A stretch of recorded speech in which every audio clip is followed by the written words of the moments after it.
We're recording.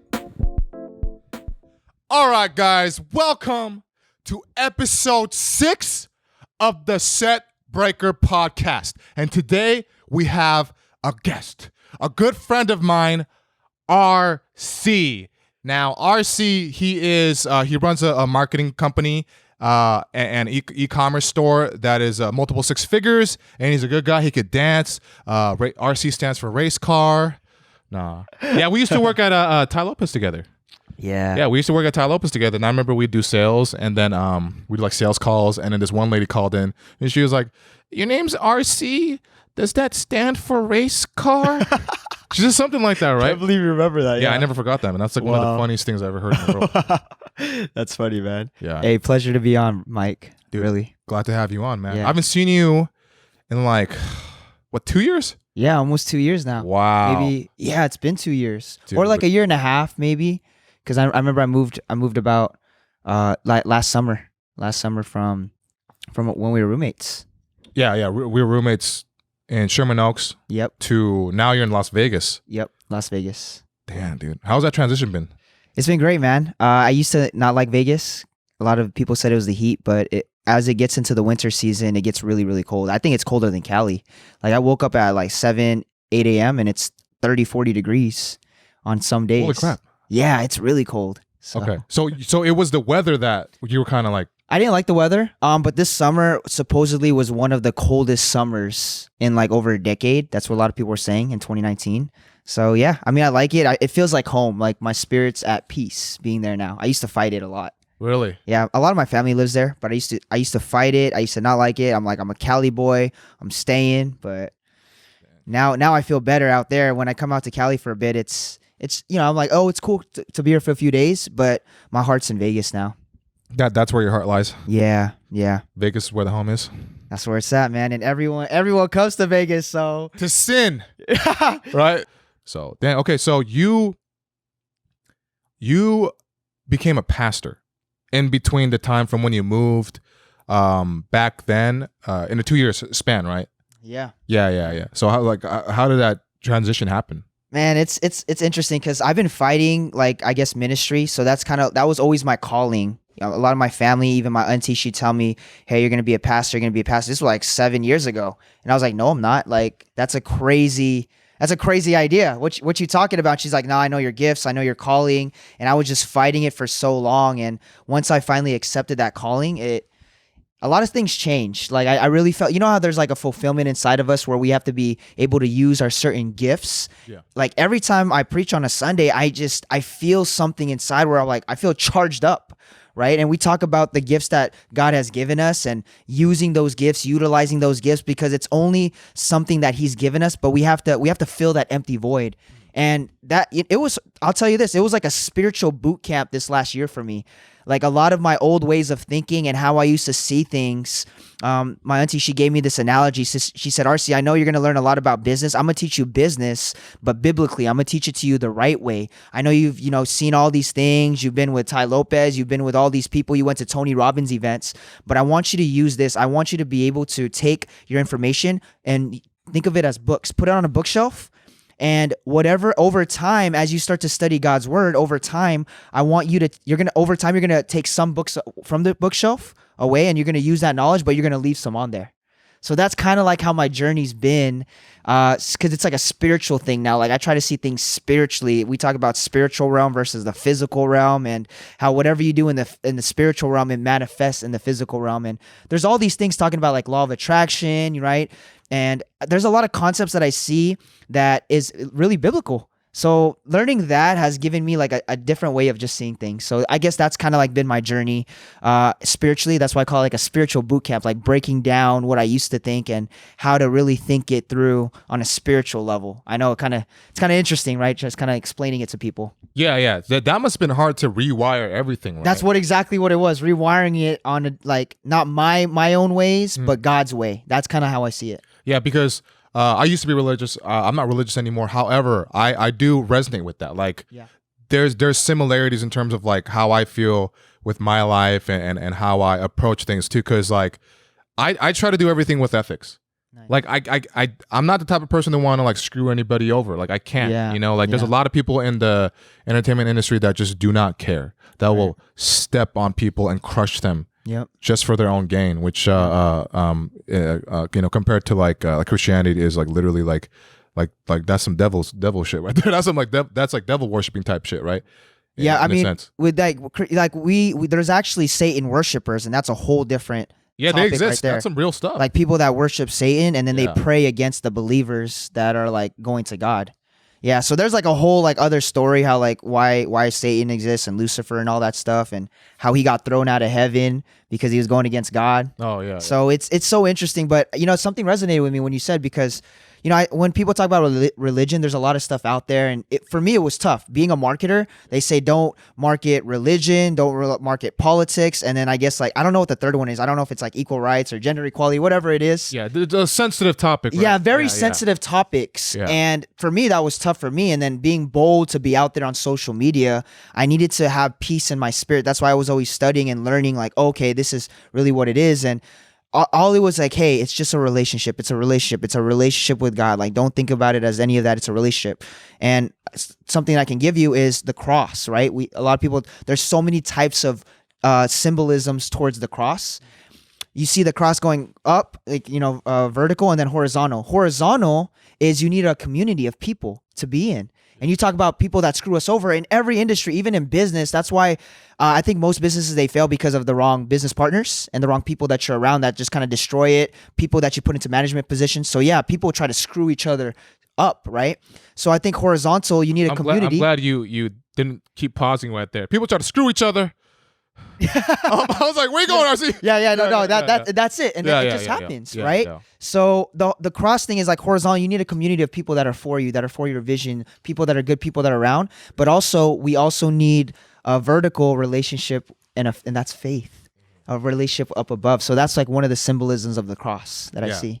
So like for me, like the way that I can relate that to me is I have faith in the journey and the dream because of the work I'm putting into it. Yes. Right. Yes. Like I have belief and confidence due to the time I'm putting in, and when I don't, that's when I lose faith because I'm not doing it. And I feel like even with religion too, like how do you keep up the faith as well? You practice like reading the gospel, like you keep immersing yourself further into the relationship, right? Yep. Yeah. So I tell people, when you pray, that's God hearing you.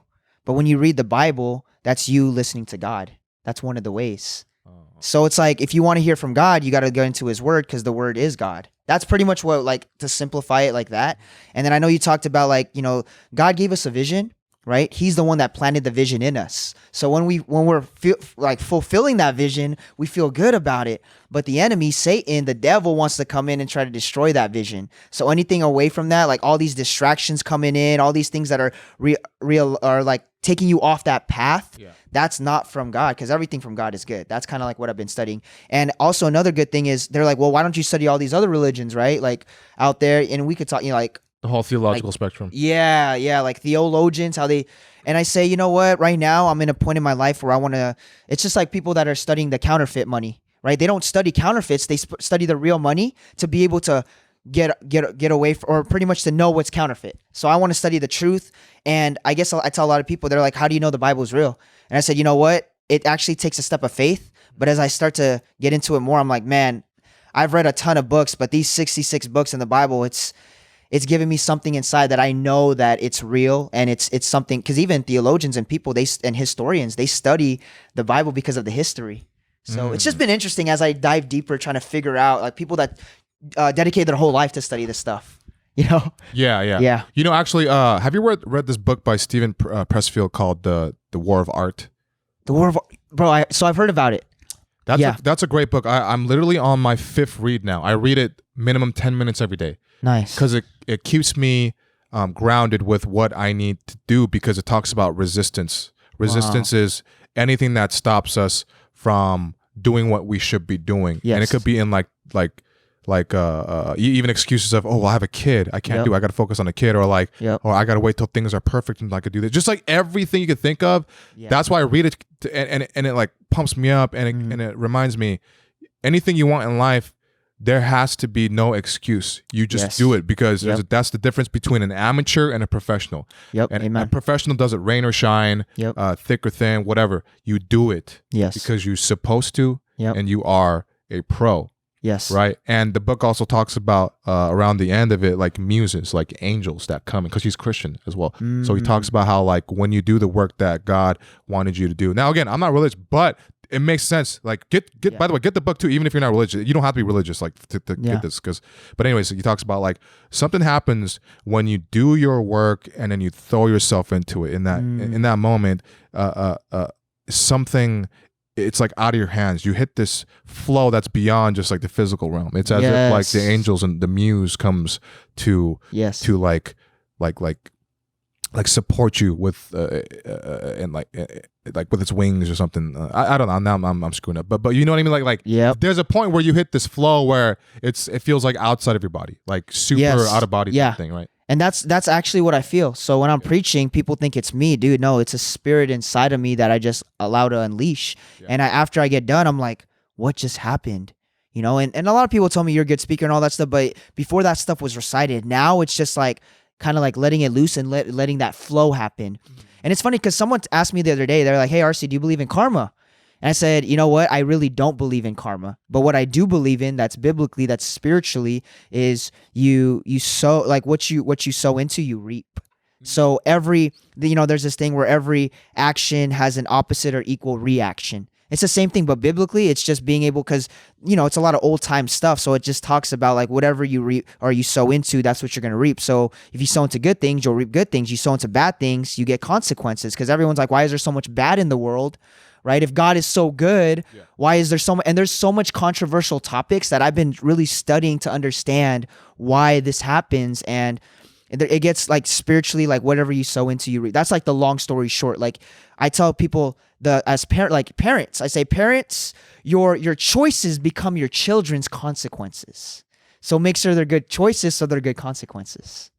Right? That's true. Because no matter what, there is always a consequence. There is always a result, regardless. Yes. No matter what. So like, what you said just now reminded me of Tony Robbins, when he's like, what you focus on is where like everything. I forgot. He always likes to rhyme. Yeah, what you focus on multiplies. What you focus on magnifies. Yeah. Or wherever your focus goes, energy flows. Yeah, that one. That's the one. Where your focus goes, energy flows. Just like where he says, like there's like you see a pole and you're in a car and you're like, oh crap, you're trying to like avoid hitting the pole. But if you stare at the pole, you're like, what, like 60% more likely to hit the pole because you're focused on it. But if you're about to hit the pole and you focus on an area that's open, you're more likely to like escape and use the car that's out of control in that chaotic moment to make it out alive, right? So that's the same exact concept, because like before, my whole focus was, how do I stop being miserable?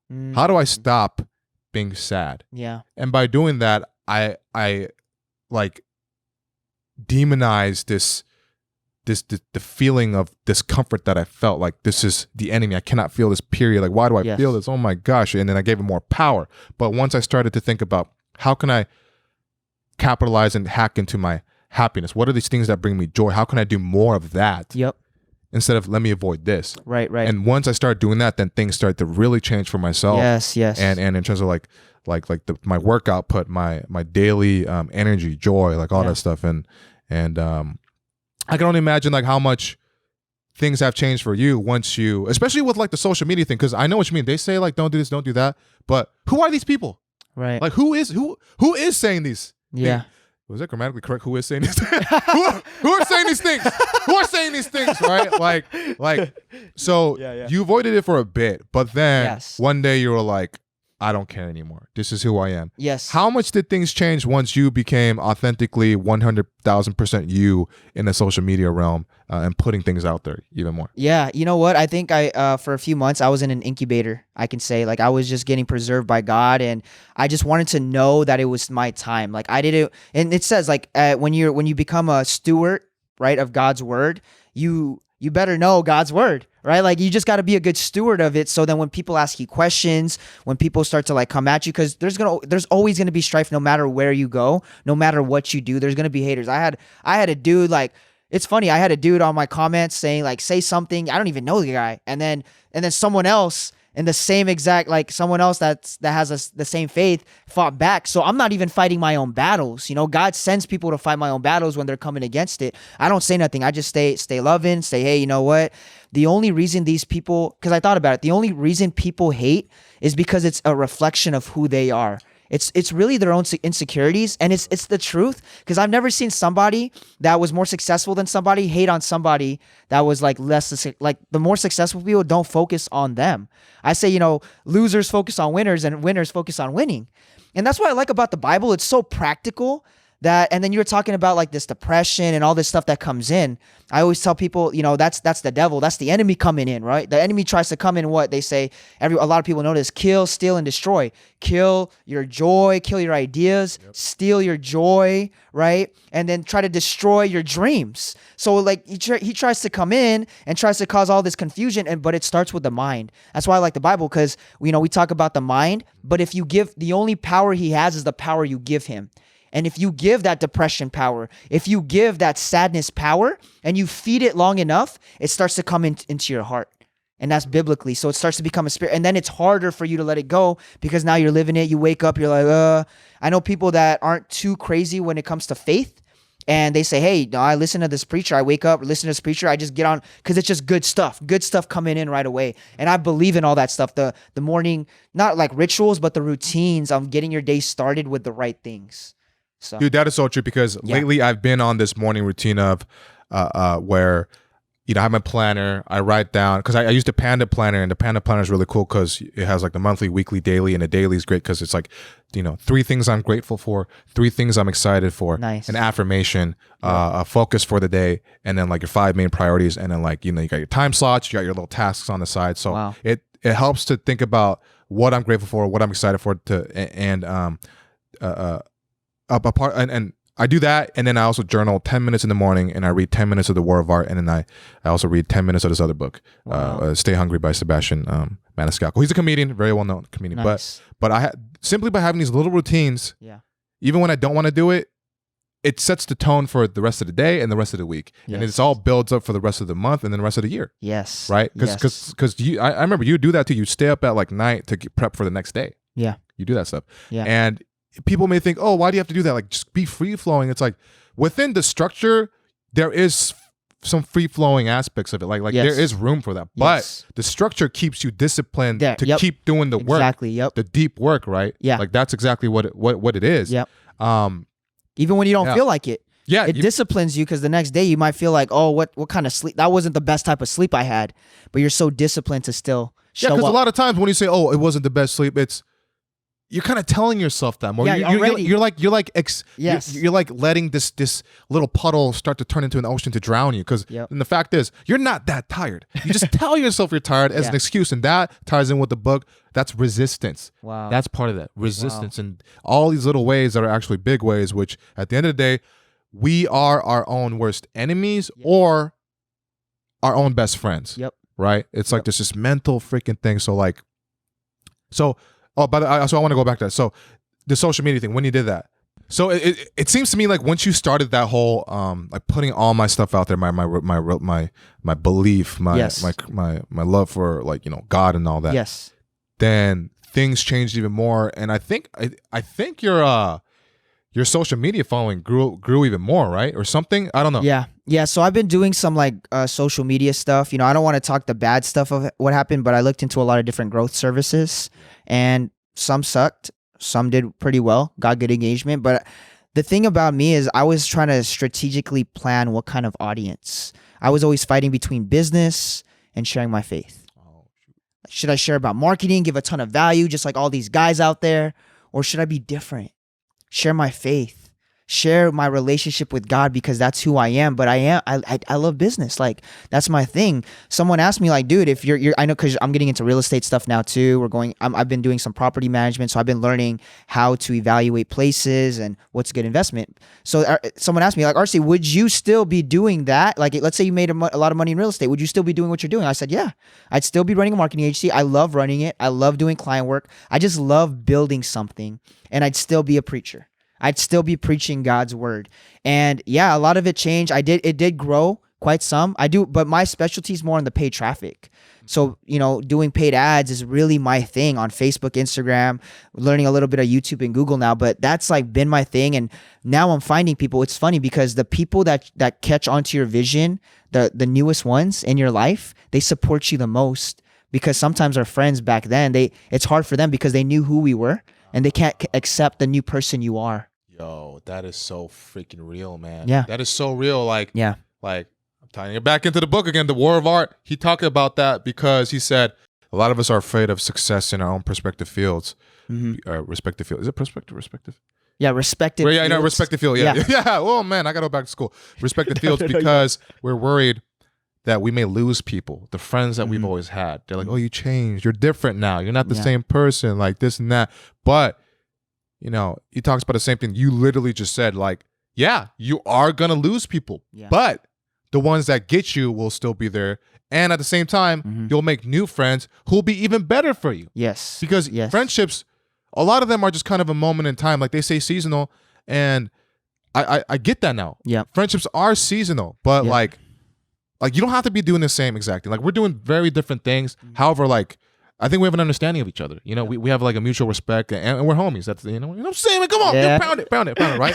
but like that's the difference. Yes. And people will try to pull you down because they say, oh yeah, because even this one guy, I'm not gonna say his fucking name, but but he made this little kind of comment like, oh yeah, that stuff. Like you did do, like talking like, oh, that was you, like that like as if it's still me, because I was vulnerable about how I was in the past about trying to be a badass and this and that. Wow. And that type of comment. Yep.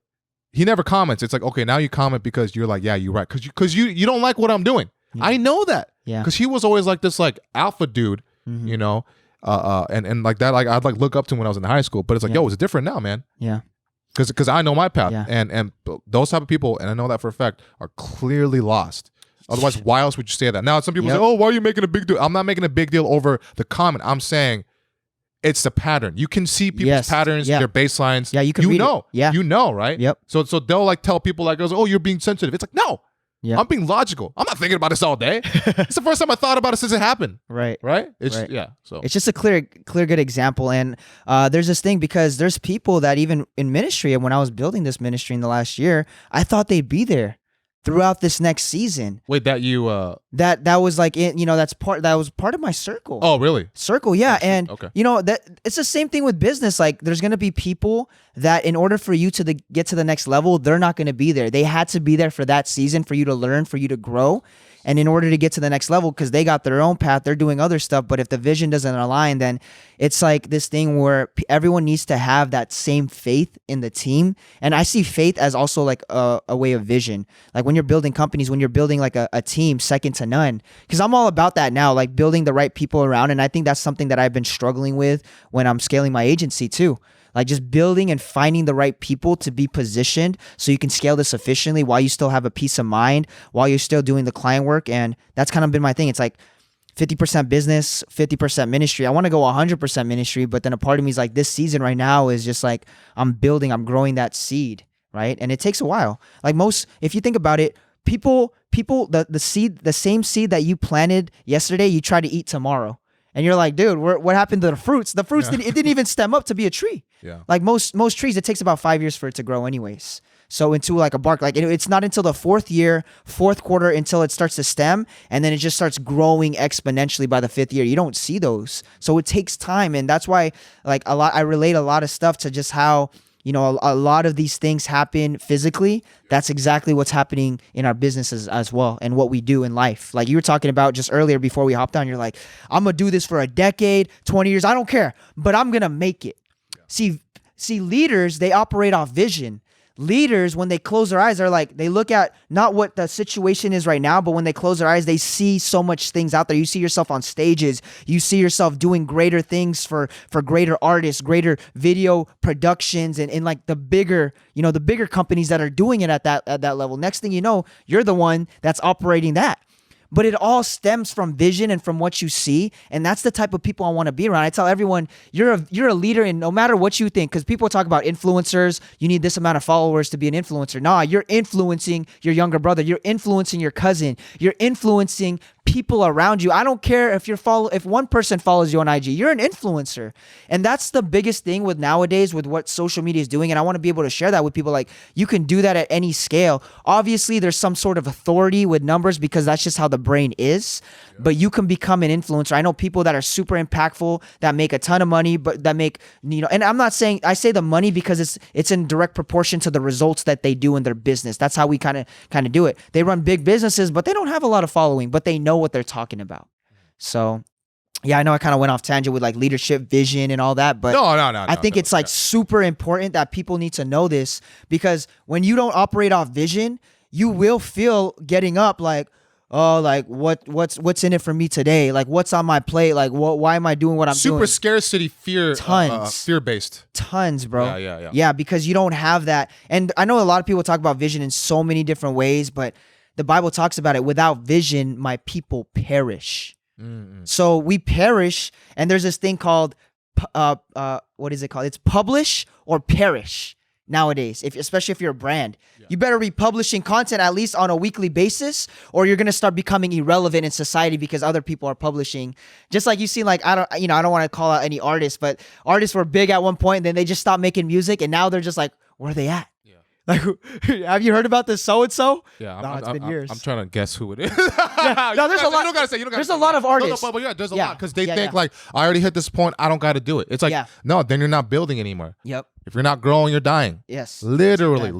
Like, damn, what was it? The fuck? I was gonna say something based off of what you said, just like before this, like right in the same thing. Crap. Vision.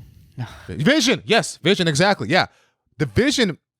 And people will look at me and be like, well, what are you doing? You're just hitting open mics and you like produced a few shows. What? Like, blah, blah, blah. They may think that. But to me, dude, those are huge successes because I'm still doing it and I'm in it for the love of it. Yes. Like, I truly love it, and for the mastery of the skill. Yes. And it's weird. Like, I've never had with anything in my life, like this constant, like, I can see it so clearly as if I'm on stage in front of thousands of people. Yes. I can see it as if like, it's as tangible as this fucking water bottle that I'm squeezing in my hand. It's such a weird thing, And who knows? I may never get to that point, but the point of the vision is that you manifest other things with this type of like higher level thinking and goal setting, right? Yep. Because without that, who is gonna root for you? Yeah. You may have like your girlfriend, maybe you have like a couple friends or family, but really it's you and yourself and and God in your case, right? Like it's you, like in terms of like physical being, it's you, right? Yeah. And he uses us. That's why it's God. That's why I tell a lot of people, the things of God you can't see. So it's things inside of us. It's things that are like, it says faith is the substance of things hoped for. And it's so funny because it's a joke. It's a joke. They say, they're like, oh, hey girl, what's up? Is your name Faith? Because you're the substance of things I hope for. Right? That is a super like adorable like at the church type thing, in a college ministry, like, hey girl, it's like, that's appropriate. And that's how cute. That's how we remember it. That's literally how I remember it. See, that's it. So you could do stuff like that, guys, if you're at church. It's fine. Like, but don't do the other weird stuff. There's a lot, there's a lot of humor. Like they say, the joy of the Lord is our strength. Like, our God, man, he wants us to be joyful. He wants us to be happy. He wants us to joke around. He's joking too. He's loving, man. And that's why I'm trying to break that, where it's like, I grew up in a different type of faith where it's like, oh, we got to be quiet. I'm preaching with like ripped jeans, whole jeans, Jordans, whatever I want, because God said, come as you are. I don't look at you on the outside. I look at what's on the inside, which is the heart.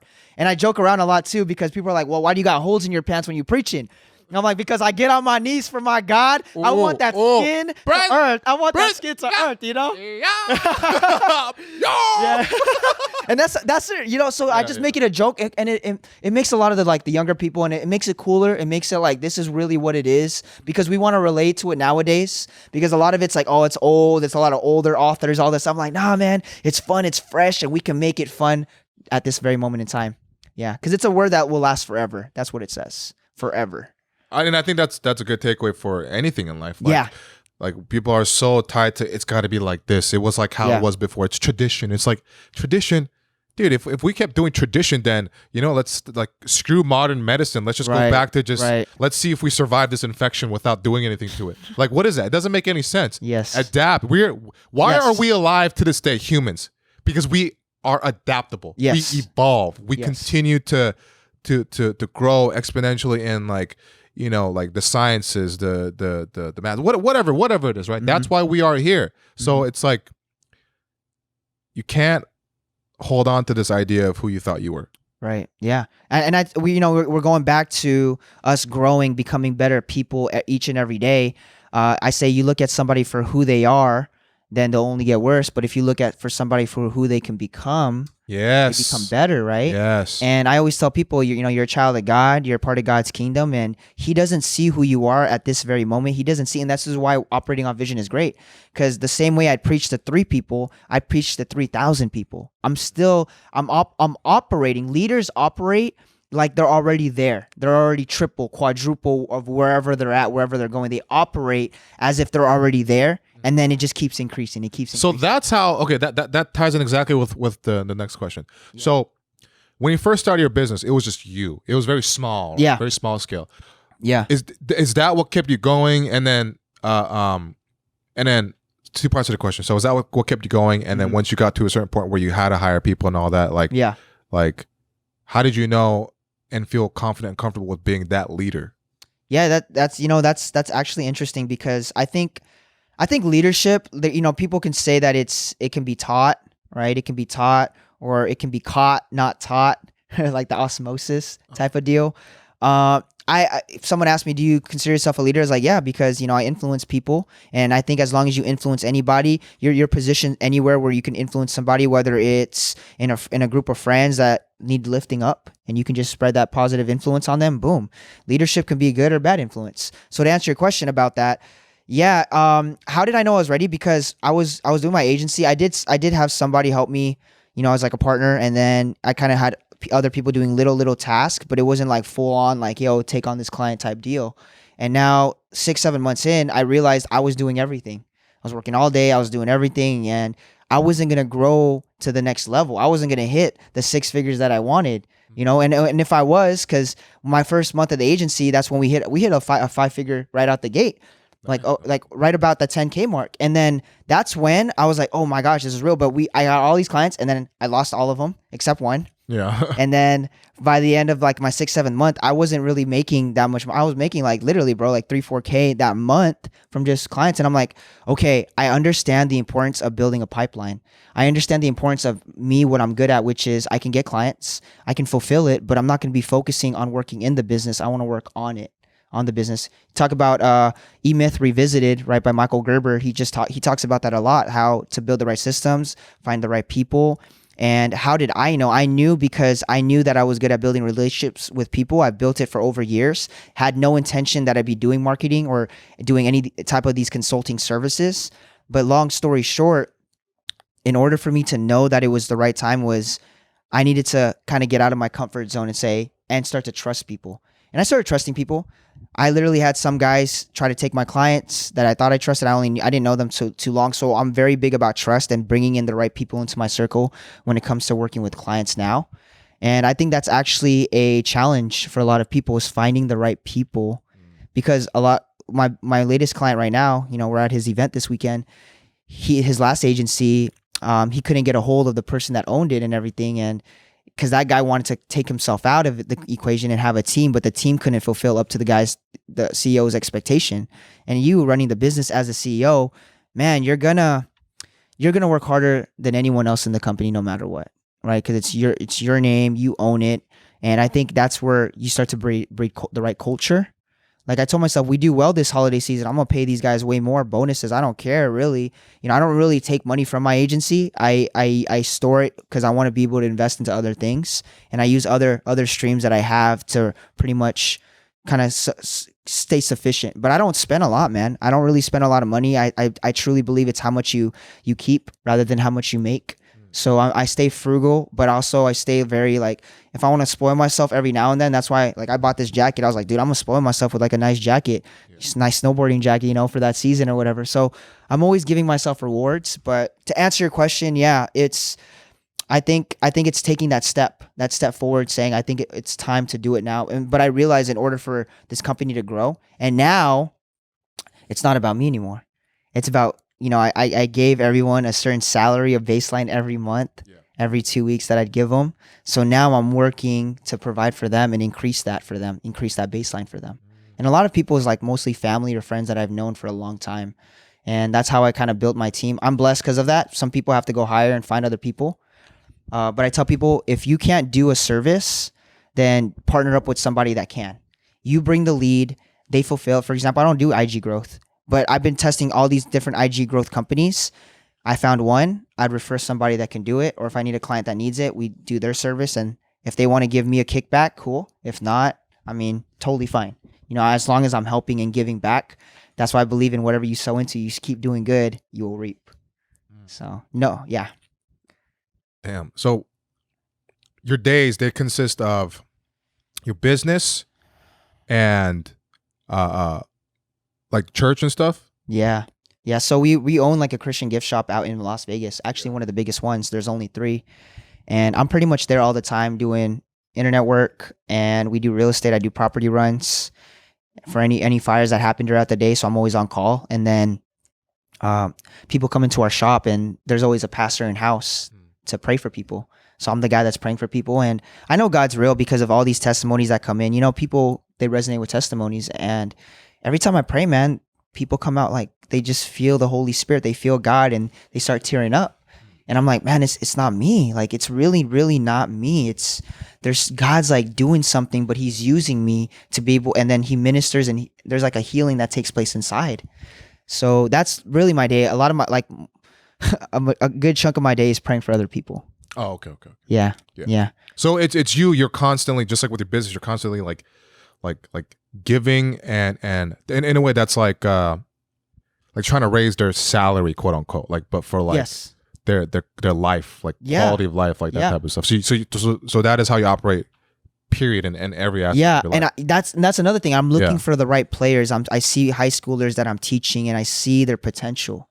I see it. I'm like, man, we can get you going up. Just keep following God's will, and when God hits me, then you'll have a position in the company. And I want to be able to do that for people. I want to be able to get people, because nowadays, we're talking about school earlier, like, oh, I need to go back to school. And I was like, no, you don't. Yeah, like, you don't need to go to school now. And we don't knock it. I'm just saying there's so many different opportunities out there now that it's not necessary to make a living, because not everyone wants to make a lot of money. Like me, I do have big money goals and dreams, but it's because of the direct proportion that I do want to give back. I do want to build a ministry. I do want to be able to give back to certain people. And also I want to employ people so that they're happy in their workplace. People get sad.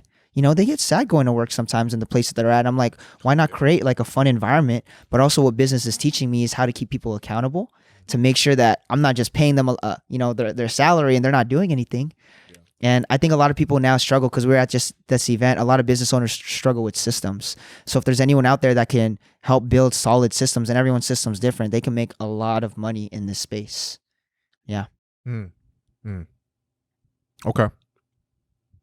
My mind just went blank. I was going to say deep, bro. It's deep. It's so deep. It's just like, you got to marinate on this stuff, like steak. You want to marinate, you let it sizzle. You don't just throw it in and then eat it right away. Like, you let it sizzle, you let it simmer. You flip it a bit, and then like just like right. the carne asada. Yeah, the carne. Carne. I was watching on Netflix yesterday. This I forgot what it's about, but it's like a show about tacos and like the history of it and the places you can go to that are really good, like Mexico and other stuff. Yeah. And each episode is like one's like guisado. One is what's another like chicken or something. And then the one I watched last night just so happened to be the carne asada episode. And it's really crazy. Like it was so good. I was eating I was eating Jack in the Box and I was watching that. So I was pretty Dude, miserable. man. Yeah, that's Because I was trying to get Popeyes, actually. I was trying to get Popeyes chicken, and then it was around like 7 p.m. and the line wow. was out the door, and then and the drive-through, it was all the way down PCH. Like just it went out from the parking lot all the way down. Like, and I went to another Popeyes, and then that one was full too. And I got angry that I spent 20 minutes trying to get Popeyes and I couldn't get Popeyes, so I went to Jack in the Box and I settled.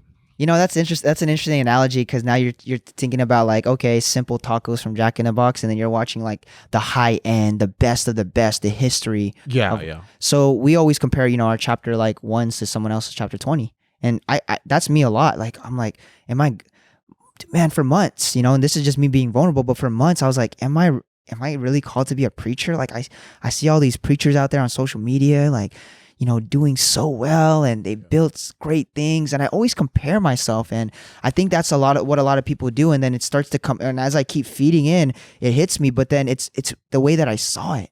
It's the way that I saw it. I'm like, why don't I just use it? I flip my paradigm and I see it as what I can become, what I can do, what they've done. And then I started looking more and deep into how these guys did it. I didn't know these guys were doing ministry for over a decade plus. It took them 10 years plus to build it. And I'm over here barely hitting my 1 year, comparing myself to someone that's been doing it for 10 years. Yeah, dude. Oh, man. And it's been happening. And that's why, and I think that's what slows a lot of people down from doing what they're truly called to do.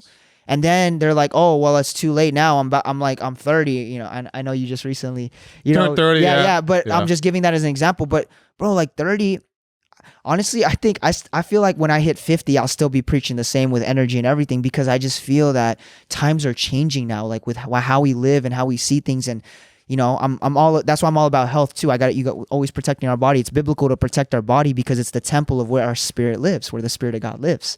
So God wants us to be healthy. He wants us to be fruitful and multiply, right? And you could see fruitful and multiply in different ways. You know what I'm saying? Oh, like, for sure. But multiply in anything. Like Catholic get babies. Yeah, family, finances, assets, right? Joy, happiness. I tell people happiness comes from the world, so don't try to look for happiness, but joy comes from the Lord. Like we want to find joy because the joy is what gives us that fulfillment inside. So when I accepted my calling, man, I felt peace. And a lot of people, oh, RC, you saved now, bro. You saved. Oh, you saved. You saved. You know, you saved. I'm like, yeah. He can sang. Yeah. And I'm like, yeah, I'm saved, but doesn't mean like me being saved meaning Jesus saved my life, right? And there's this whole other topic on that, but I'm saying I'm saved, but it doesn't mean that my life's perfect. It means my life's progressing. And it doesn't mean that, you know, now that I'm saved, now that I know I have a real true relationship with God, it gives my life purpose of why I do what I do. The comparison aspect, number one, I think is a killer of dreams and literally a killer of people. Like I know a guy that hung himself because he didn't pass the nursing program. He fucking killed himself. Wow. Because he compared himself. And I know that for a fact. He compared himself to other people that like, oh, they already got to this point. Like, I should be here. Like, I'm never going to be able to make it. That will end you, literally. Wow. And if you don't end yourself, you can live the rest of your life as if you're dead if you constantly compare. Now, the only time you should do any like comparison, I think, where it's positive is you don't compare in a way of like I need to be with expectation. Comparison with expectation is an issue. But if you compare of like, oh, I can be there. Yeah. I can do that too. Whoa. That's where it's good. That's part of like vision. That's part of belief of the future and yourself and what is possible. Yep. Right. Yep. It's funny, you know, and I always compare stuff biblically. So that's why I'm so blessed that I did a lot of stuff like in the entrepreneur space, the business space, because I studied a lot of different types of, you can say, teachings and thinkings, right? So comparison, if you think about it, so Lucifer, he was the leader of the music and worship team up in heaven. But he was comparing himself to God and trying to become God and try to become better than God.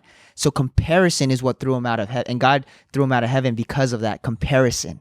So it started off like that. And that's why, you know, all this stuff is happening with how Lucifer is. But that's one of the teachings that I learned with. And then now we compare it nowadays. Like the comparison is crazy, especially with like social media and where people are going. It's tough. I had to unfollow some certain people because I just kept comparing myself. And That's Dude, how I feel you on that. That's Dude, how I feel addicting you. it is, you know? Yeah, dude. Like if you think about That's real. like Facebook and Instagram, like these guys are all these guys in a room collecting so much data of like most of the world. These guys are the smartest men of these times. They're thinking of all the algorithm stuff. They're in this room just gameplay. They're like a freaking mastermind. Now, I don't want to call them Illuminati, but I'm just saying like they know how to like control things. They're playing us like pawns. And you know, keep that going. Yeah. So I believe in that stuff. That's why it's hard because they're trying to play with our mind, dude, with how our human nature is, and we either fight it or we're for it, right? And that's where we're talking about discipline. Yeah. I did this experiment for a week, and a lot of my clients got really mad at me. Where at 9 o'clock, turn off my phone, no one talks to me, and then the next day, I turn it back on at 1 p.m. So for a good 14, 15 hours, I don't touch my phone, and I did it for a week. Complete life change. Really? But my clients were pissed. They're like, RC, where are you? MIA RC, where you at? You know, like race car. Emergencies happening in the morning and late at night. I need to talk to you at night. But it gave me such a peace of mind. It gave me clarity. And I tell anyone like, hey, if you want to try something like especially if you're doing like service-based business, because service-based businesses are pretty tough, man. They're tough. I mean, I know customer like B2B versus B2C. Customer support ain't that crazy either. Just why you just hire someone to do that. But the B2B aspect, it's because it's other business owners I serve, or most consulting services do. It's a lot of like, it's a high stress environment, a lot of stuff like that. So, but I did it for a week, and I was like, I can't do it because of where I'm at with the clients right now. So I see it as a vision. Let me structure my agency to be able to do that for the long term, because I believe I can get my whole day done by 1 o'clock, and then people like try to pull, because people do that. They pull you left and right, left and right, left and right. Everyone wants your time. Everyone wants your time. Everyone wants a piece of you, especially as you start to elevate up. People want to try to pull you back to where they're at, right? That is so fucking true. Yeah, so I started my mornings like that all the way up until noon, 1 o'clock. Boom, done. And then everyone else. I wanted to just have me and God time, and then my time, and then everyone else's time after. It's a good experiment. That's very smart. That is so smart, man. Yeah, people will try to pull you down in the littlest of ways, and it doesn't mean that they have to steal things from you or like physically grab you or like insult you. They do these micro aggressive tactics that, if you're not aware of, will keep you stuck for the rest of your life, and it can even come from your closest of friends. 100%. And a lot of times they don't even know that they're doing it. You know, they're doing it just by like, that's just how they've fucking grown to be, and they don't know any better. Yeah. It's sad. Yeah. And you know, it's interesting. Biblically, again, Jesus had 12 disciples, right? We talk about this a lot. He had 12 disciples. Even during Jesus' journey, his disciples were like, nah, you ain't going on that cross, bro. What you talking about, Jesus? You ain't going to die up there. That ain't going to happen. And Jesus, literally, this was disciple Peter. He says, Satan, he says, I rebuke you, Satan, get behind me. Because he said that's the enemy's will. So even the people that were close with Jesus, the people that are close to us, even if they're under our mentorship, our leadership, or just in our circle, they don't know the vision that God gave us sometimes in that season. And sometimes we got to break out of that and know our calling, say, hey, yo, this is where I'm going.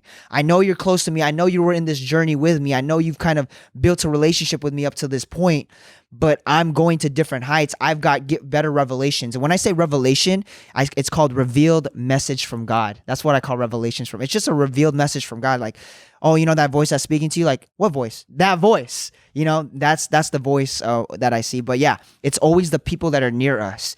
Even family, man. They're always like, what are you doing? Like my uncles, and they're like, you work, you know, why are you there? Why are you doing this? You work too much, RC. You got to take better care of yourself. And it's those people. Know. Like, you're going to get sick. Yeah.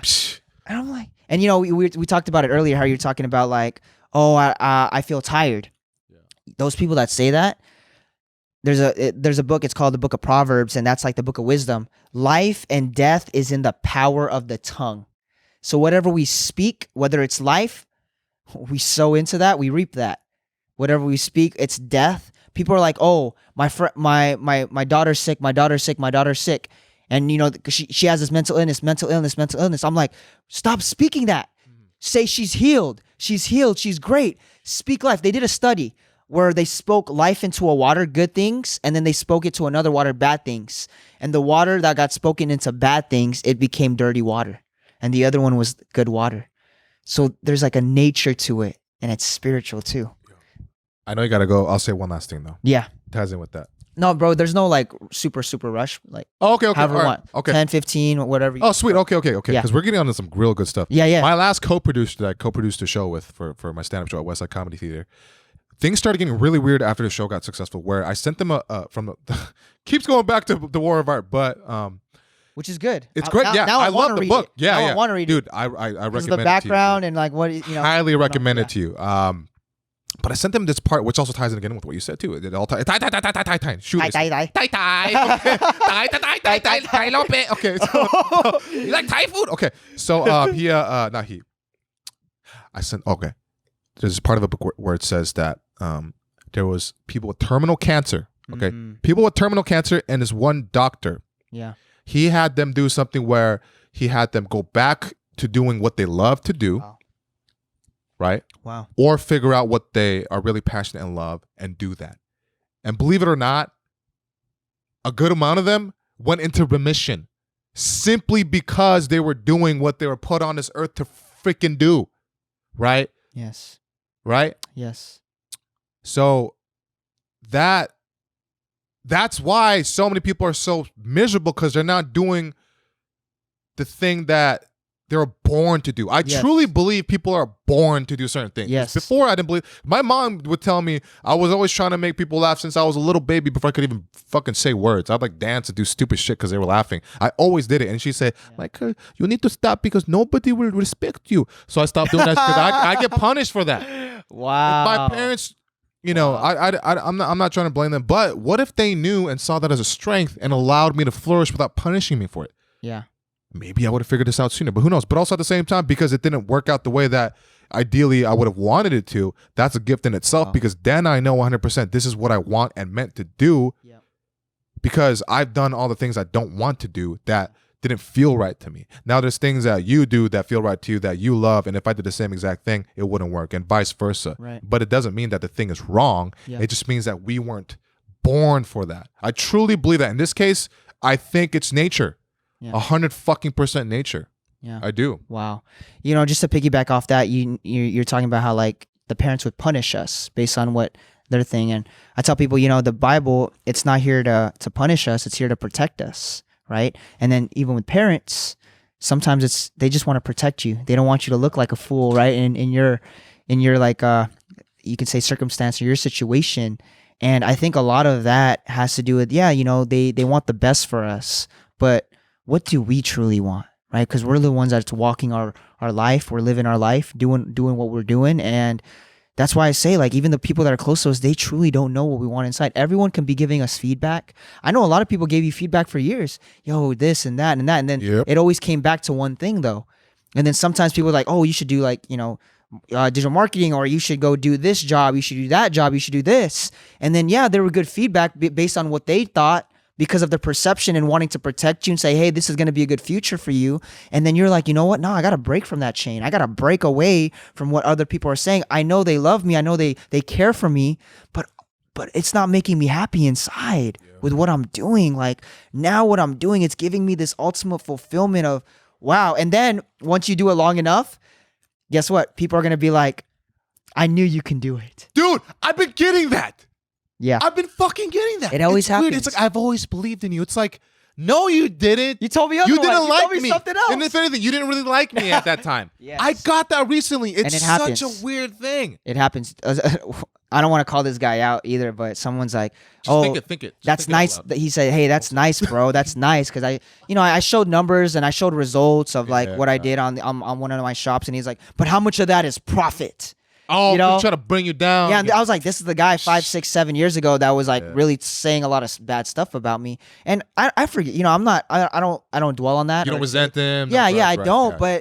But also he used that as an attack again. And I'm like, dude, like, can I never do anything good? Like, can I never get your approval? And it happens. It happens. Dude, it's just like these people, man. And at one point, I got emotional. I was like, this person did always believe in me. And later I went home, I was like, No, they didn't. No.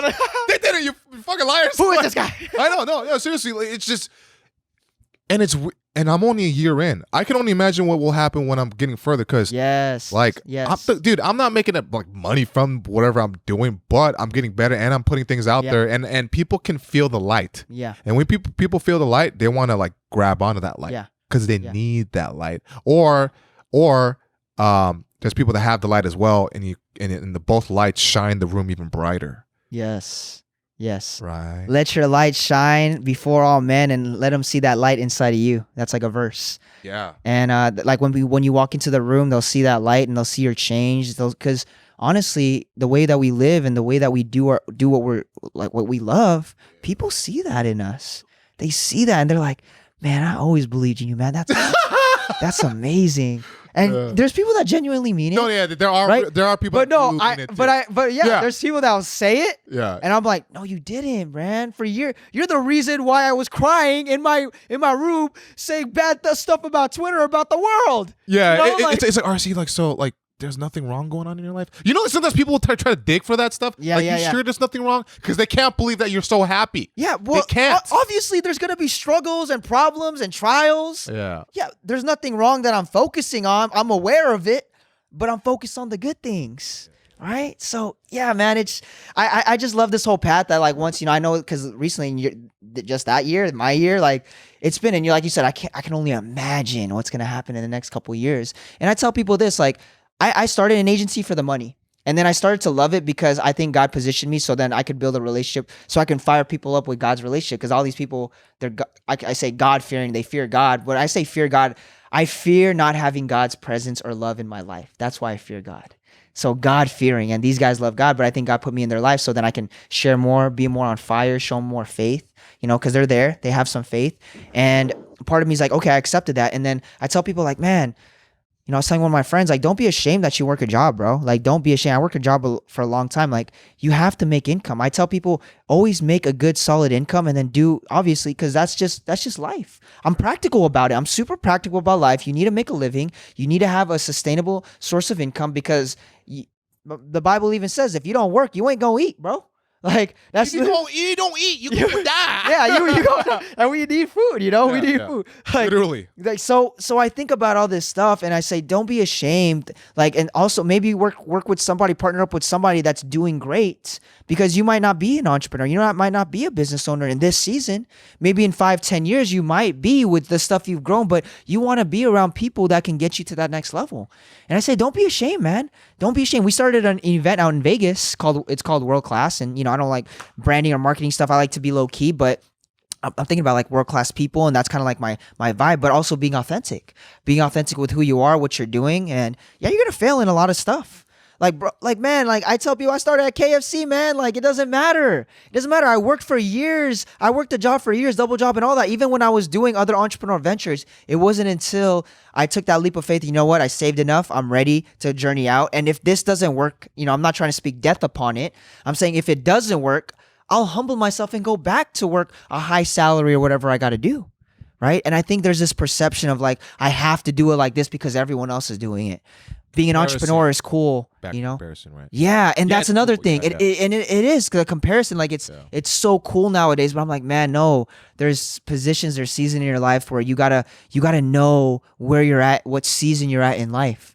Sometimes you're trying to eat the same seed that you planted yesterday.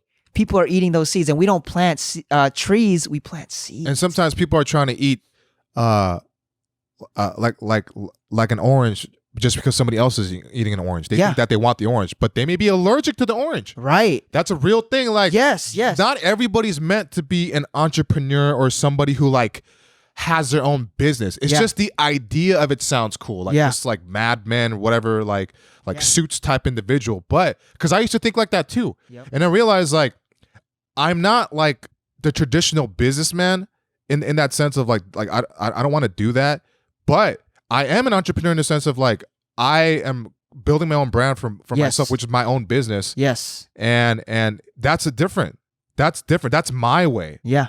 So it's just everything is different. Just because you want food doesn't mean you have to eat the same meal that everybody else is eating. Right. You can eat the meal that tastes the best to you, that you want, that gives you the most energy. Yes. Or you can go the other way and then just get like, really unhealthy, like sugary stuff with fat, and then get diabetes and then like lose a leg. But it's up to you if you want to do that or not. I don't want to do the latter. I'd rather do the former. Yes. Yes. And that's operating off vision again, and operating off it's hard, and that's where a lot of discipline. I think a lot of stuff we talk about, it's very like they all tie in, right? Tie in. We're talking about Cisco. Comparison, discipline, right? And then I really think that I'm super big about community and who I let in my circle, who I allow to come into my ear. Yeah, I'll get your feedback, but I'm not going to let it stay there. I'm going to let it go in through 1 year because I love you so much, but it'll come out the other year because I got to focus on other things, not let that stuff stay in my mind. Yeah, because you're aware enough and you have a big enough heart to know this person cares, so I'll let them say what they say. Yeah. And I'll acknowledge them in a way that makes them feel loved. Yeah. But because I know what's really going on for me, I'm not going to take that to heart. And it's actually a level of maturity and understanding and wisdom too. Yes. I tell people like knowledge, they say knowledge is power, and then we go applied knowledge is power. Like knowledge is just knowing what to do, right? But then wisdom is actually doing what you know you have to do. And then also, even though you make a mistake, you know how to get back up and still be wise with coming back from that mistake. Right. So it's like a whole different level. And when when people give me feedback, now I start to become, I guess you could say, empathetic, or have empathy towards people, and say, I understand why they gave me that advice because of where they're at, who they are. And they have a heart to tell me that. And I respect that because it's good feedback to get. And I take that feedback to heart, but I don't take it to my head. Yeah. Because if you take it to your head and then you like do something based off of what they said and doesn't go the way that you wanted it to, you can blame them, and you may even lose a friendship or a family member. And that's a thing that a lot of people I know struggle with. And that's something that I learned. It took me time to learn, but I'm at that place now where I can look beyond just like face value of what's going on. Like, no, it's because they want me to, they want to like fuck me up. They want to hurt me. They want it's like, no, it's like they just don't know any better. Some people have very low awareness of themselves, so they continue to do the same thing. But like you were saying, in this instance, it's coming from the heart, and what they know to be good, not like what we said earlier about people trying to drag you down. So there is a difference between both. There is. Yeah. Right. Yeah. Like people actually have bad intentions for certain people. Like they want to bring them down because of it makes them feel good to, and I don't know why. It happens. It's just part of it. Things get into them. It might be a lot of it, I think, has to be with how they grew up. Right? For sure. Family, trauma stuff, man. Yeah, because they did a study on like bullies, like why are bullies how they are? It's because of how their parents raised them. I'm not sure if they abused them or bullied them growing up. So it starts to become a part of their lifestyle. Yeah. So you start to break it down, and there's all this like study on it. You break down someone's childhood, but I do believe people can become brand new. I do believe people can have a dramatic shift in their life. I do believe it. But the thing is, that's why our God is so good. We have a free will. He gave us a free will to do whatever we want and to decide whatever path we want. That's why going back and see you reap what you sow into. You keep sowing into your past and keep thinking about and using that to play victim with who you are nowadays, just so you can try to feel like you fit in, or so people can feel bad about you or treat you a certain way because of your past. And a lot of people use that. And I say, you got to let go of the past. Like it's built you up, but it's built you up to be stronger. So you can use that when people come into your life and you guys had like, I don't know, you went through some bad trauma experience back then. There's going to be someone walking into your life that will hear your testimony and how you overcame it. And then you become an influence to them. You help them. And that's why I believe in community so much, being around the right people, building up the right people. I tell people, when you're in ministry, we're in the business of building people up. Building them to become who God called them to be. That's all. That's really all it is. Have a relationship with God. Don't come to me. I can preach God's word, but don't come to me. Go straight to him. You don't need me. You have a relationship with God. So you got to trust yourself. Yeah. And also, you're not everybody thinks they're a time traveler because they want to get stuck in the past. They want to keep transporting back to the past. Like your physical body is here and now. That's funny. Like stop doing that back. Like you're not, oh, Marty, like, no. Let's bring it back to the present. And that's what it is. And I think, guys, like, if there's a takeaway, this whole thing isn't about like trying to like make you guys turn like religious or anything, you know. Yeah. But if you are religious, like that's great. Then you understand even further. But like this proves even more that why it's so important to not judge somebody or people based off of a religion or a political party that they belong to, because everybody has specific.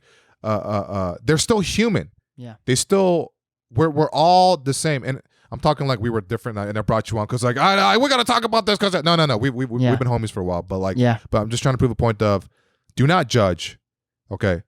Because if you're judging somebody based off of that because of a category that you put them in, you think twice and realize it's probably you.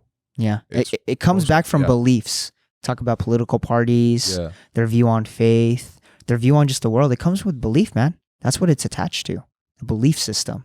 And then someone believes something else, and then that's why all these things start to happen. But that's why it's so interesting being in that space, because you're breaking down someone's belief system, and that's tough.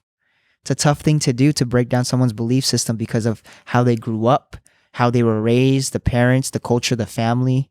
So it's an interesting thing. It's a really interesting thing. Yeah. Okay. You know what, guys? Thank you for listening. I hope you got a lot of good out of it. This is my boy RC. He's made everything happen on his own, and so can you. You don't have to be a businessman, but whatever it is you want to do, you fucking kill it. You want to write poetry, you write that poetry. You wanna juggle, you juggle as hard as you can. You don't stop. You keep pushing. RC, where can they anything you want to plug? Your social media, whatever. Just letter R, letter C, and then Simon. Yeah, letter R, letter C, Simon. RC Simon. You can literally just Google me and you'll find everything. I try to do that. So LinkedIn, Facebook, YouTube, Instagram. Trying to get into Pinterest now, low key. Maybe we'll see, but maybe a little bit of TikTok. Yeah, I have a TikTok, stuff. But I don't know. It wasn't just my thing, but yeah, I mean TikTok. I've been posting on TikTok, man. It's crazy. You're perfect for TikTok. You know, that's perfect. Like, thank you. Me and dance, I could dance and stuff too, but dude, yeah. It's a perfect industry. You guys are about to find out, man. Yeah. You guys are about to see the truth. That truth will set you free. Set you free. Hey, okay, guys. So, I'll see you next time on the Setbreaker podcast. And remember, be youer than you, Dr. Seuss. See ya.